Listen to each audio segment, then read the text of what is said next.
आज की जो सबसे बड़ी खबर है, सबसे अहम खबर है, वो ये एक के बाद एक ऐसे शख्स का कत्ल है जो कहीं ना कहीं किसी न किसी तरीके से इंडिया को मतलूब है। पाकिस्तान में हिंदुस्तान के दुश्मनों का खात्मा कौन कर रहा है? हाफिज का कमांडर पाकिस्तान में मारा गया। लश्कर आतंकी शेख मुइज की पाकिस्तान में हत्या।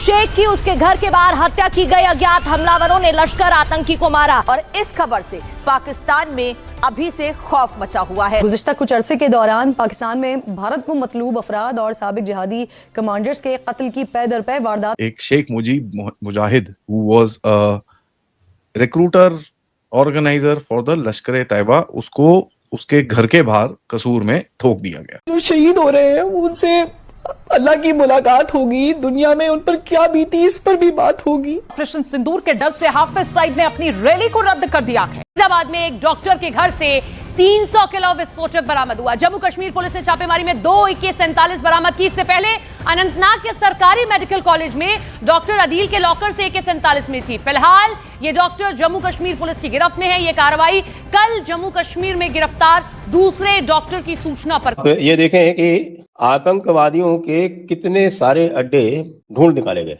2 अलग अलग ऑपरेशंस में। एक जम्मू कश्मीर पुलिस के द्वारा और दूसरा गुजरात पुलिस के एंटी टेररिस्ट स्क्वाड द्वारा। हमने उस टेररिज्म को सपोर्ट किया, सालों साल हम सपोर्ट करते रहे और आज तक हम सपोर्ट कर रहे हैं। वापस वो पिकअप हो गया। आपको पता है पिछले 30 दिनों के अंदर 3 बंदे ठोके हैं। बलोच रिपब्लिकन आर्मी और बलोच लिबरेशन फ्रंट का जॉइंट ऑपरेशन हुआ है जिसमें 5 पाकिस्तानी फौजी हलाक हुए हैं। नाउ बहुत सारी चीजें हुई हैं हमारे साथ एंड उसका कहीं ना कहीं बदला तो आएगा। और जम्मू कश्मीर तीनों जगह मिला के 2900 किलोग्राम, लगभग 3000 किलोग्राम अमोनियम नाइट्रेट बरामद हुआ है। पहले रिपोर्ट आई थी कि RDX है, लेकिन मैं अपने दर्शकों को बताना चाहूंगा कि ये RDX नहीं बल्कि अमोनियम नाइट्रेट है। लेकिन अमोनियम नाइट्रेट और RDX में क्या भिन्नता है? उनमें जो है वो इतनी भिन्नता है कि RDX अमोनियम नाइट्रेट से 3 गुना शक्तिशाली होता है। अब जो है वो खबर ये दी जा रही है कि Pakistan military full scale war की प्लानिंग कर रही है इंडिया के खिलाफ। हैं? आप सीरियसली ये बात कर रहे हैं? क्या ऐसा होने वाला है? क्या ऐसा हो रहा है? जैश मोहम्मद देख लें, लश्कर ए तैयबा देख लें, मतलब पाकिस्तानियों को शायद आप कन्विंस कर सकते हैं, लेकिन इंटरनेशनल कम्युनिटी जो साउथ एशिया को वॉच करते हैं लोग, अमेरिका में, यूरोप में, ऑस्ट्रेलिया में, वो आपको यही बताएंगे कि जी state has been using these extremist groups. दोनों डॉक्टर गिरफ्तार हुए हैं, मुजम्मिल और डॉक्टर आदिल। ये जैश ए मोहम्मद से इनके तार जो हैं जुड़े के इन पैटर्नाइज किया ये जैश ए मोहम्मद को और लश्कर ए तैयबा को। और ये लोग जहाज़ों को हाईजैक, वो जो एयर इंडिया का जहाज़ कंधार गया हाईजैक होके, और उसके बाद फिर आप देखें कि पुलवामा में जो कुछ हुआ और फिर उससे पहले वो बंबई में जो कुछ हुआ उसको तो हमने खुद तस्लीम भी किया।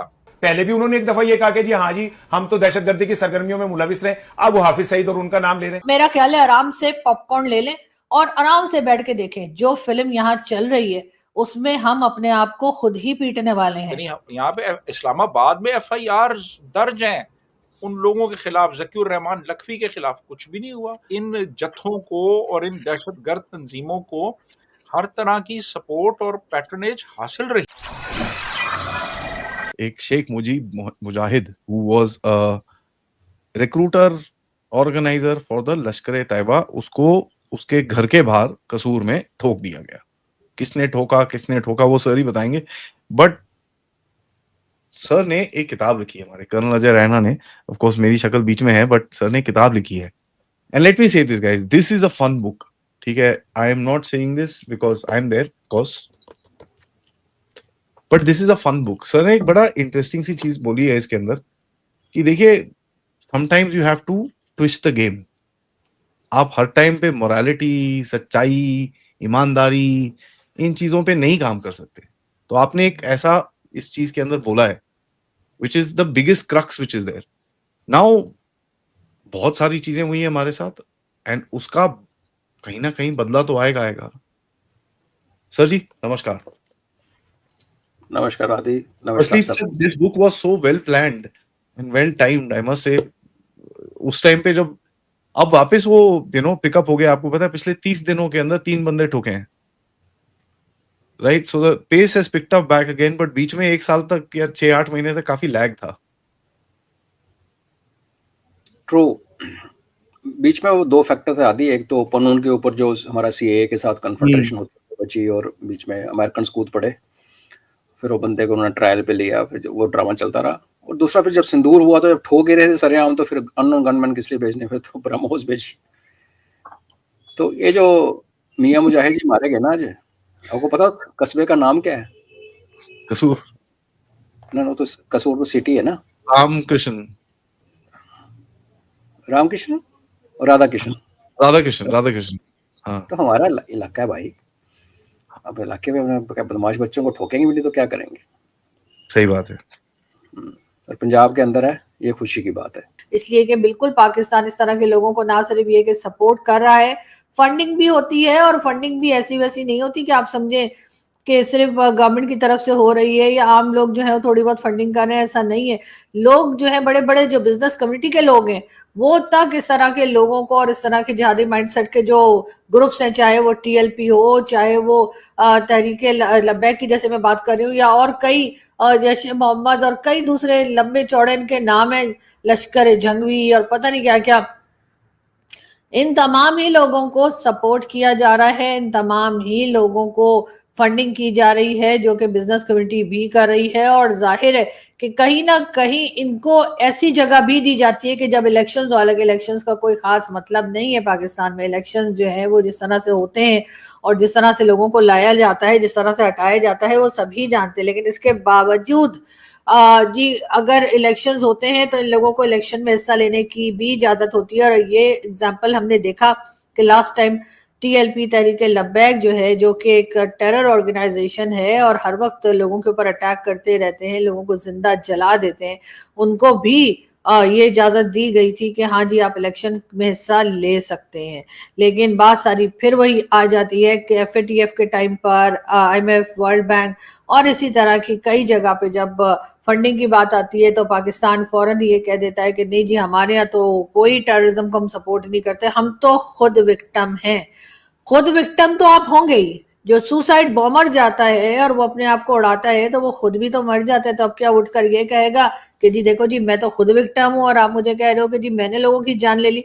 तो जाहिर है जिस तरह की हरकतें यहाँ से की जाती हैं, जिस तरह से फंडिंग और सपोर्ट दी जाती है टेररिज्म को, उसके बाद ये कहना कि नहीं जी हम तो खुद विक्टिम है, मेरा ख्याल है सारी दुनिया बेवकूफ नहीं हो सकती कि वो हमारी इन बातों में आ जाए और वो ये समझे कि हाँ जी पाकिस्तान में तो खुद क्योंकि टेररिज्म हो रही है तो ये तो खुद विक्टिम है। वो टेररिज्म इसलिए हो रही है कि हमने उस टेररिज्म को सपोर्ट किया, सालों साल हम सपोर्ट करते रहे और आज तक हम सपोर्ट कर रहे हैं। यहाँ तक कि हमारे जो डिफेंस मिनिस्टर साहब हैं ख्वाजा आसिफ साहब, उनका भी आपको याद होगा कि कुछ टाइम पहले उन्होंने कहा कि पाकिस्तान ने 30 साल तक मिलिटेंट्स को सपोर्ट किया। हाँ ये हमारी गलती थी जी, हमें अमेरिका की वजह से करना पड़ा। अमेरिका की वजह से नहीं करना पड़ा सर, आपको डॉलर्स की वजह से करना पड़ा। आप लोग पैसा ले रहे थे और आप यहाँ पे मिलिटेंट्स को सपोर्ट कर रहे थे। जो कुछ हम करते रहे 47-48 में हमने ट्राइबल्स भेज दिए, 65 में ऑपरेशन जिब्राल्टर और ऑपरेशन ग्रैंड स्लैम हमने लॉन्च किया, 71 में फिर हमने इंडिया पे अटैक किया जिसके जवाब में फिर इंडिया ने इन्वेजन की ईस्ट पाकिस्तान की, फिर हमने कारगिल किया। ये तो हम रियासती सतह पे करते रहे ना, और उसके बाद फिर जो गैर रियासती सतह पे हमने किया, यानी हमने वो आप देखें ना कि इन पैटर्नाइज किया ये जैश मोहम्मद को और लश्कर तैयबा को, और ये लोग जहाज़ों को हाईजैक, वो जो एयर इंडिया का जहाज़ कंधार गया हाईजैक होके, और उसके बाद फिर आप देखें कि पुलवामा में जो कुछ हुआ और फिर उससे पहले वो बम्बई में जो कुछ हुआ उसको तो हमने खुद तस्लीम भी किया कि हम यानी यहाँ पे इस्लामाबाद में FIR दर्ज हैं उन लोगों के खिलाफ, ज़कीउर रहमान लखवी के खिलाफ कुछ भी नहीं हुआ, कुछ नहीं किया गया। उसकी वजह यह है कि बाकायदा तौर पे रियासती सतह पे इन जत्थों को और इन दहशतगर्द तंजीमों को हर तरह की सपोर्ट और पैट्रनेज हासिल रही।